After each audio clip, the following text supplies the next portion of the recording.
Grand Rising, good afternoon, good evening, wherever you are in the world. I wish you a blissed day. And I'm getting ready to take a nice long walk, so I thought I'd share some information. I live in the Northeast, and it is cold today, as you see. So we just got to walk, and I got a story I thought I'd share with everyone. I don't do story times, but I thought I have so many interesting stories.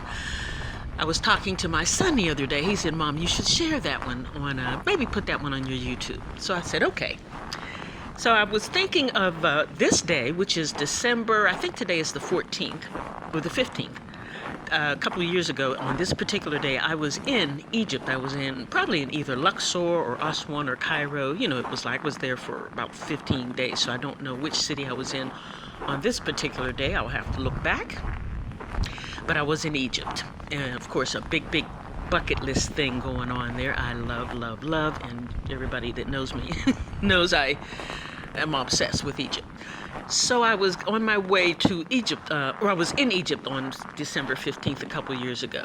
This story is about when I actually was on the plane in the air on my way to Egypt. Something very odd happened when I got to, I'll just tell you the story. So I went from my city right outside of, the northeast of Pennsylvania, flew from there to New York. That's 2 hours right there. Had my little layover time.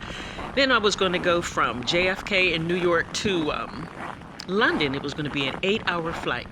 That would be my longest flight ever. I've never flown more than, I think 5 hours is my longest flight. So I was a little, you get nervous. But I was excited, nervous, all of the things, afraid, and beyond amazed that I was on my way to see my dream, my bucket list dream that my children had provided for me, going to Egypt. So I'm waiting. Then I get on the plane. I said, okay, I'll take a nice sleep. By the time I get there, maybe I'll wake up. I'll just be there. Okay, about 4 o'clock in the morning, I'm just waking up on the plane. As I said, I went from New York to London. We're in the air. It's beautiful. I think I was Googling that it was like 30,000 feet in the air, which in miles is like 5 to 7 miles of way up in the air. It's mind-blowing when you really think about it. And so I was saying, okay, I'll just play some music because it was like 3 or 4 o'clock in the morning. I'll play some music and I'll just relax, and a couple hours I'll be there. The sun will rise by the time I get to London. I was getting jet lag too, because just from really hadn't slept in a day or so and overwhelmed with mostly happy, joy, excitement, all of that. So I picked some songs from my, I have a little radio show called Robin's Nest Radio. That's why my channel is called that. So I picked a song I hadn't heard in a long time. I said, let me play this. It's that song called Olivia by the Whispers. You know that song. Olivia the slave got distracted on her way to Grandma's house. You know that one. Sorry, I can't sing, as you can see. So I said, I'll play this. I hadn't heard that jam in a minute. Press play, jamming, 30,000 feet in the air. Couldn't tell me nothing. So I said, let me call my friend Chantel and let her know I am jamming 30,000 feet up in the air at 4 o'clock in the morning on my way to London. I called Chantel. She's cracking up. We're listening. She was like, I haven't heard that song in quite a while. That is The Jam by the Whispers. And played that song. We chopped for a while, and then I hung up. Then I fell back to sleep. I knew I had maybe an hour and 2 hours left of a flight to get to London. When I got to London, as I said, jet lagged, excited, nervous, overwhelmed with joy and a little bit of fear because I had never been that far away from home.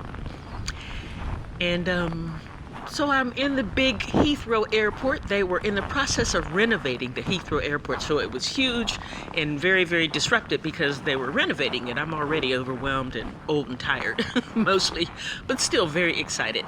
So I said, gotta calm down, Robin, focus, because you're gonna need help. But I didn't know who would help me or how I would get through this. But I just had to, you gotta get through all the customs and everything. And so I got my little bags and just was going through, reading signs, paying attention, just looking for people that would assist me. Some of the people that work there, I just was waiting for someone to help me in a way, looking for the right person to ask. So I saw this young lady, pretty little young lady, a beautiful young lady. Her name, let me tell you, she said, ma'am, with her British accent, May I help you? You look a bit overwhelmed. I was like, oh, please, thank you so much. Yes, I'm overwhelmed. I'm excited. I have to get to whatever gate I'm supposed to be in because I'm going to be on my way to Cairo in the next couple of hours. You know, the layover was a couple of hours. So she said, oh, I can show you, no problem. So she's walking ahead of me. She helped me. She took my bags, helped me. I was just following her lead. So I said, oh my goodness, thank you so much. Of course, I'm reaching in my pocket to give her a tip, even though, you know, I know that they can exchange it right there at her station. So I said, thank you so very, very much. She got me there quickly, got me in line. I was able to get organized. So I said, what's your name, dear? What is your name? I want to thank you so much. So she said, my name is Olivia. So I got, wow, that's crazy. So I said, that's a beautiful name, very odd name. You know, that's kind of an odd name. It's kind of an older name. So I said, thank you so very much, Olivia. And to myself, I said, that's so odd that I had played a song random. I have about 5,000 songs in my playlist, really. It's odd that I picked that song, Olivia. And I'm up in the air jamming, talk to my friend Chantel. I hope Chantel leaves a comment. I'm going to pin her comment if she leaves a comment down under the description.